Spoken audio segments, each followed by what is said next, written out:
Students, कैसे हैं आप सभी स्टूडेंट्स। आज मैं बहुत ही इंपॉर्टेंट रूल्स डिस्कस करने जा रही हूं जो कि सभी कॉम्पिटिटिव एग्जाम्स के लिए बहुत ही ज़रूरी हैं, बहुत ही इंपॉर्टेंट हैं।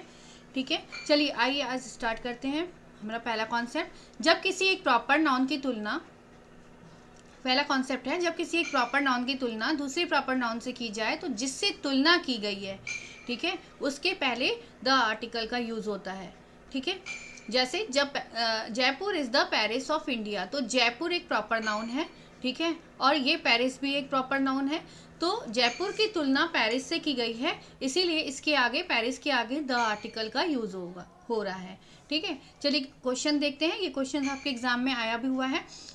Kalidas is called Shakespeare of India, तो यहाँ पर कालिदास की तुलना शेक्सपियर से की गई है। ये आपका सेंटेंस रॉन्ग है, क्योंकि जिससे तुलना की गई दो प्रॉपर नाउन है, इसके आगे आर्टिकल नहीं लगा हुआ है। कालिदास की तुलना शेक्सपियर से की जा रही है, यहाँ पे कालिदास नहीं होगा, इसलिए ये आपका सेंटेंस रॉन्ग है।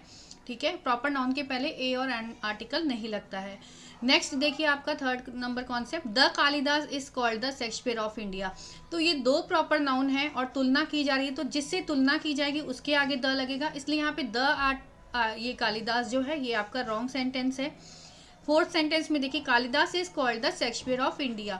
ठीक है, तो ये कालिदास एक प्रॉपर नाउन है और शेक्सपियर भी एक प्रॉपर नाउन है, और कालिदास की तुलना शेक्सपियर से की जा रही है, इसलिए यहाँ पे द आर्टिकल शेक्सपियर के आगे लगना है, जिससे तुलना की जाए। शेक्सपियर से कालिदास की तुलना की जा रही है, इसलिए यहाँ पे द आर्टिकल लगेगा। ठीक है, तो ये हमारे करेक्ट आंसर है। आगे नेक्स्ट थ्री सेंटेंस जो है आपके रॉन्ग है, मैंने बता दिया है कैसे रॉन्ग है। यहाँ पे दोनों, यहाँ पर द आर्टिकल का यूज़ नहीं हुआ है फर्स्ट सेंटेंस में। सेकंड सेंटेंस में कालिदास नहीं होगा, क्योंकि प्रॉपर नाउन के पहले और एन आर्टिकल नहीं लगता है। और थर्ड सेंटेंस में दोनों जगह द लगा हुआ है, जो कि रॉन्ग है। और फोर्थ सेंटेंस में, ये फोर्थ सेंटेंस आपका राइट है, क्योंकि कालिदास एक प्रॉपर नाउन है और शेक्सपियर एक प्रॉपर नाउन है, और प्रॉपर नाउन की तुलना दूसरे प्रॉपर नाउन से की जा रही है, और जिससे तुलना की जा रही है उसके आगे द आर्टिकल लगाया गया है, इसलिए ये फोर्थ सेंटेंस आपका राइट है। ठीक है स्टूडेंट्स, चलिए नेक्स्ट कॉन्सेप्ट देखते हैं। बहुत ही इंपॉर्टेंट कॉन्सेप्ट है और हर एक कॉम्पिटिटिव एग्जाम्स के लिए बहुत ही इंपॉर्टेंट है ये।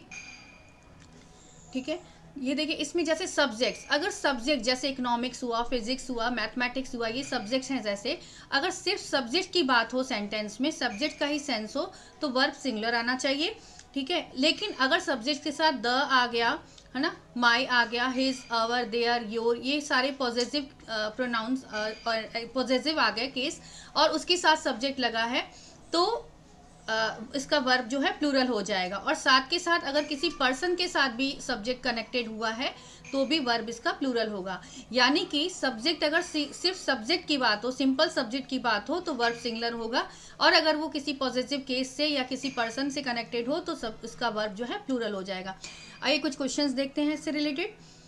क्वेश्चन देखिए यहाँ पर, द इकोनॉमिक्स ऑफ गौरव। ठीक है, तो गौरव की इकोनॉमिक्स है ना, तो यहाँ पे एक पर्सन से कनेक्टेड हो गया है ये सब्जेक्ट, इसलिए यहाँ पर क्या हो जाएगा, वर्ब आपका प्लूरल हो जाएगा, आर वेरी गुड। ठीक है, तो R will be the right answer here.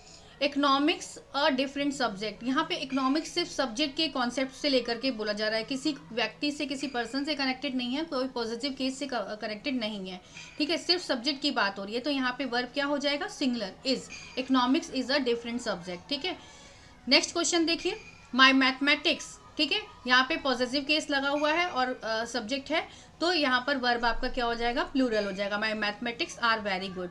ठीक है, हिज पॉलिटिक्स, यहाँ पर भी आर लगेगा, क्योंकि हिज लगा हुआ है, पॉजिटिव केस लगा हुआ है सब्जेक्ट के साथ। ठीक है, तो पॉजिटिव केस के साथ सब्जेक्ट लगा हुआ है, इसलिए यहाँ पे वर्ब आपका प्लूरल हो जाएगा, आर यूज होगा। ठीक है स्टूडेंट्स, अगर आप किसी भी कॉम्पिटिटिव एग्जाम्स की तैयारी कर रहे हैं, तो अनअकैडमी एक बहुत ही अच्छा प्लेटफॉर्म है। आप अनअकैडमी पर प्लस का सब्सक्रिप्शन लेते हैं, तो मैक्सिमम डिस्काउंट के लिए आपको कोड यूज़ करना है PMYT।